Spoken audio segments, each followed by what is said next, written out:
Hello मेरे दोस्तों, आज हम बनाना सीखेंगे ये लड़की लाइन एंड वॉश और वाटर कलर में। पहले हमने उसके मटकी लगाने की एक जगह देखी और उसी के हिसाब से बाकी का सारा उसका बॉडी का स्ट्रक्चर हमने बनाना शुरू किया। अब ये मैं फ्री हैंड में कर रही हूँ क्योंकि मुझे थोड़ा सा ड्राइंग का मालूम है। अगर लेकिन आपको ड्राइंग की इल्म नहीं होगी तो आपको ये थोड़ा गौर से करना पड़ेगा। आप हाथों से मेजरमेंट्स लेके कि कहाँ सर आ रहा है, कहाँ बाहें आ रही हैं, एक्सेट्रा कर सकते हैं। तो पहला जो एक स्टेप होता है हर ड्राइंग का या हर आर्ट वर्क का, वो होता है आपकी ड्राइंग जो है आउटलाइन। ये आपका बहुत इम्पॉर्टेंट फेज़ है। आप इसमें गलती ना करें या फिर आप इसमें जल्दबाजी ना करें। अक्सर लोगों का क्या होता है, कलरिंग में जल्दी पहुंचना चाहते हैं और इसलिए यहाँ पे हड़बड़ करते हैं और आपका पूरा आर्ट वर्क उससे ख़राब हो जाता है। याद रखें, ये आपकी आर्ट वर्क की नींव है। जितनी खूबसूरत आपकी ड्राइंग होगी उतनी ही खूबसूरत आपका एंड रिज़ल्ट निकल के आएगा। तो मैंने क्या किया, अभी मैंने आउटलाइन जो है पेंसिल से उसकी बनाई और अब जो थोड़ी गाढ़ी लाइनें दे रही हूँ उससे मैं करेक्शन कर रही हूँ। जहाँ मुझे लग रहा है गोलाई थोड़ी आनी थी, उसकी उंगलियाँ और जो कुछ मुझे करना है और वो मैं अभी करेक्शंस करूँगी गाढ़ा करते टाइम। एक एक करके मेरी जो ड्राइंग है आउटलाइन वो कंप्लीट होते जा रही है। अगर आप देखें तो मोटा मोटा जो लड़की का स्ट्रक्चर है वो तैयार हो रहा है। और क्योंकि हम ये लाइन एंड वॉश वाली तरकीब अपनाएंगे तो इसमें हमें बहुत डिटेलिंग की ज़रूरत नहीं है। उसका मतलब है कि उंगलियां जो हैं वो बिल्कुल परफेक्टली नहीं बनाएंगे क्योंकि रियलिस्टिक पिक्चर नहीं है, हम लाइन एंड वॉश की प्रैक्टिस कर रहे हैं। तो हमें उंगलियां पूरी एकदम बराबर से नहीं बनानी है ज़रूरत। ना आँखें, अगर ये पोर्ट्रेट होता तो ना आँखें, नाक, कान वगैरह बिल्कुल ही हूबहू वैसे बनाने हैं। जब हम लाइन एंड वॉश करते हैं तो हमें ये देखना है कि उसका थोड़ा जो अफेक्ट है दिखाने के लिए कि हाँ ये हाथ है, यहाँ उंगलियाँ हैं, ये डायरेक्शन है।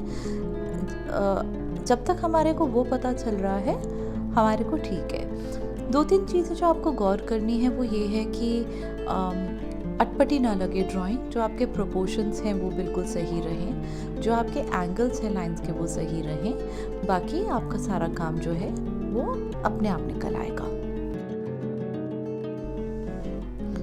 अभी मैं क्या कर रही हूँ, क्योंकि जो मैंने पहले लाइनें खींची थी उसकी सारी की, अब मैं उसमें गोलाइयाँ थोड़ी ज़्यादा दे रही हूँ, उसकी फॉल ज़्यादा दे रही हूँ। तो ये वाला जो काम है वो अब आप थोड़ा कॉन्फिडेंटली कर सकते हैं जब आप सेकंड टाइम ऑफ लाइंस खींच रहे हैं। लेकिन अगर पहली लाइनें ही अगर आपकी इधर उधर हैं तो आप ये नहीं कर पाएंगे। तो अभी मैं जो सेकंड लाइंस जो सारी डाल रही हूँ वो मैं थोड़ा गौर से डाल रही हूँ कि उसके हाथ थोड़े हाथों की तरह दिखें और बाकी चीज़ें थोड़ी खूबसूरत लगे। अब ये मैं डिप पेन के साथ इंक वर्क कर रही हूँ। ये मैंने डिप पेन मंगाया था लेकिन बहुत ही वाहियात निकला। तो आप प्लीज़ इसकी खूबसूरती वगैरह पंख वंख के चक्कर में ना पड़ें। अगर आपको डिप पेन लाना है तो आप साधारण वाला जो अच्छा काम करता है वो ले आएँ। इसकी कोई भी निब भी सही से काम नहीं कर रही थी। अब डिप पेन का थोड़ा अपना मज़ा होता है क्योंकि अगर आपको कैलीग्राफी वाले निब से काम कर रहे हैं तो थोड़ा ज़ोर देने पे गोलाई मोटाई वगैरह आ जाती है। बट अगर आप अभी न्यूबीज़ हैं और आपको बिल्कुल शौक के में नहीं पढ़ना है और अगर आपको लर्निंग में रहना है तो आप एक गुड निब वाला माइक्रो पेन यूज़ कर सकते हैं ब्लैक कलर का। तो बस ये ध्यान रखिए कि वो ब्लीड फ्री हो, मतलब जो इंक है वो पानी पड़ने पे फैले ना। और अगर फैल भी जाए तो भी मैं उसकी तरकीब आपको कभी फिर बाद में बताऊंगी कि उसको कैसे मैनेज किया जाता है। तो अब आप देखें कि मैं जब इंक का काम कर रही हूँ तो मैं बहुत तेज़ी से भाग नहीं रही हूँ। मैंने जिस हिसाब से शुरू में पेंसिल लगाई थी मैं उस हिसाब से अब नहीं कर रही हूँ क्योंकि ये मिट नहीं सकता है। लेकिन जो मैंने पहले लाइनें दे रखी थी वो मुझे बहुत साथ दे रही हैं मेरा इंक वर्क करने के लिए।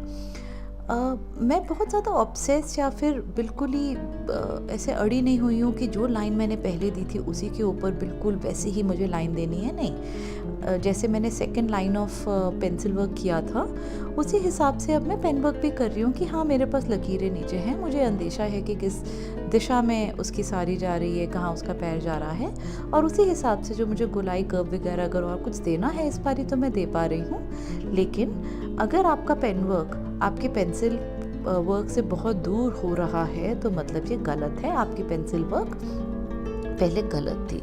तो बहुत ज़्यादा अंतर नहीं होना चाहिए आपके पेंसिल वर्क और इंक वर्क में। ओनली जो आपको कर सकते हैं इस टाइम वो है थोड़ी गोलाई कर्व वगैरह थोड़ा ज़्यादा दे दें, वेरी माइन्यूट करेक्शंस, बहुत ही थोड़ी थोड़ी करेक्शन कर सकते हैं आप। अब जिस टाइम के लिए आपका इंतज़ार कर रहे थे विच इज़ कलरिंग, मैं क्या कर रही हूँ, बहुत ही सिंपलिस्टिक कलर करूँगी। पहले मैंने रंग लिया अपने ब्रश में, थोड़ा पानी थोड़ा रंग लेके, वाटर कलर है ये। आप कौन सा कलर है उस पर ना गौर करें। इस स्टेज पे आप देखें नीला है तो नीला लगा दें। मैंने क्या किया, जहाँ उसकी साड़ी का फोल्ड आ रहा था वहाँ पे कलर छोड़ दिया। अब ब्रश में पानी लेके हल्का हल्का उस पूरे रंग को मैं फैला रही हूँ। तो लाइन एंड वॉश में आपको क्या करना है, आपको बहुत गौर कलरिंग पे नहीं करना है। ये वो स्टेज है जिससे आप वाटर कलर की तरफ आगे अपनी जर्नी बढ़ाएंगे। तो अभी आप क्या कर रहे हैं, लाइन का सहारा लेके, जो हमने पेन वर्क किया था उसका सहारा लेके कुछ कुछ रंग छोड़ के अपनी आदत बनाएंगे कि ये जो वाटर कलर है वो बिहेव कैसे करता है, क्योंकि वाटर कलर का अपना एक दिमाग है और वो अपने ही तरीके से इधर उधर भागता है। तो अब आप देखें, मैंने जो नीला रंग है वो सारे फोल्ड्स में डाला, थोड़ा ज़्यादा, एक और बारी। और अब जो मैं उसका हाथ है जहाँ पे गाढ़ा रंग है, आप रेफरेंस अगर पिक्चर में देखें तो मैं वहाँ पे उसको थोड़ा सा ज़्यादा रंग दे के बाकी मैं पानी से उसको फैला दूँगी। इस तरह से हम जो इफेक्ट है डार्क और थोड़ा सा लाइट वैल्यू का इफेक्ट दे सक रहे हैं। अब मैंने फिर से थोड़ा सा रंग लिया और मैं उसकी बाहों में जहाँ पे थोड़ा और डार्क रंग है वो मैं मिला दूँगी। अब आप इस स्टेज पे ये गौर ना करें कि इसके हाथों में कौन सा रंग था, एग्जैक्टली हमने क्या मिक्स किया। आप ये देखें कि स्किन कलर आपके हिसाब से किससे आएगी, ब्राउन, रेड, येलो, ऑरेंज, ये सब मिला के बन सकता है। तो आपको धीरे धीरे करके प्रैक्टिस करके ये सीखना पड़ेगा। मुझे उसके थोड़ी बाहों में ब्राइटनेस चाहिए थी तो मैंने थोड़ा ऑरेंज रंग छोड़ा। अब जब सब कुछ सूख गया उसके बाद मैं इरेज़र से जो मेरे पेंसिल मार्क्स थे, जो मैंने काफ़ी ज़्यादा छोड़ रखे थे, वो इरेज़ कर रही हूँ। टिपिकली मैं बॉदर नहीं करती पेंसिल मार्क को इरेज़ करने के लिए, लेकिन इसमें कुछ ज़्यादा ही छोड़ रखे थे तो इसलिए मैंने नीडेड इरेज़र से वो हटा दिए। अब वही टेक्निक लगा के पहले मैंने जो मटकी में है, पहले थोड़ा सा डार्क रंग काला वाला और या ग्रे वाला दिया और अब मैं पानी लेके उसको फैलाऊंगी। तो यही टेक्निक आपको लाइन एंड वॉश में करनी है हर टाइम। जहाँ पे आपको रंग दिख रहा है वहाँ पे छोड़ के बाकी फैला दिया। बिल्कुल इवन रंग आप कहीं ना छोड़े। अब आप मटकी में देखें, कुछ कुछ उसमें डेंट है, कहीं पे चोट है मटके में, कहीं पे तो ठोकर लगी हुई है। तो हमने थोड़ा सा ग्रे रंग लेके इधर उधर छोड़ा और अब हम वो शैडो जहाँ पे छाया आ रही है मटके में वो बना रहे हैं। तो इसी तरह से आपको काम करना है।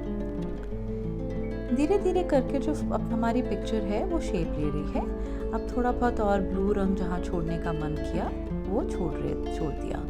ब्लाउज़ का कलर, और अगेन प्लीज़ पूरा काला ना कर दें। आप हर जगह सोचें कि जहाँ पे थोड़ा सा ज़्यादा कम होगा तभी हमारी पिक्चर अच्छी लगेगी। अब उसके साड़ी का पैटर्न आपको हूबहू फूल पत्ते बनाने की ज़रूरत नहीं है। एक हमें लाल रंग दिख रहा है, हमने लाल रंग लिया, उसका बॉर्डर बनाया, उसके साड़ी के फॉल में थोड़ा लगाया, थोड़ी पत्तियाँ सी छोड़ दी कि पूरी साड़ी में जो कंट्रास्ट है वो लाल रंग से उभर के आ जाए।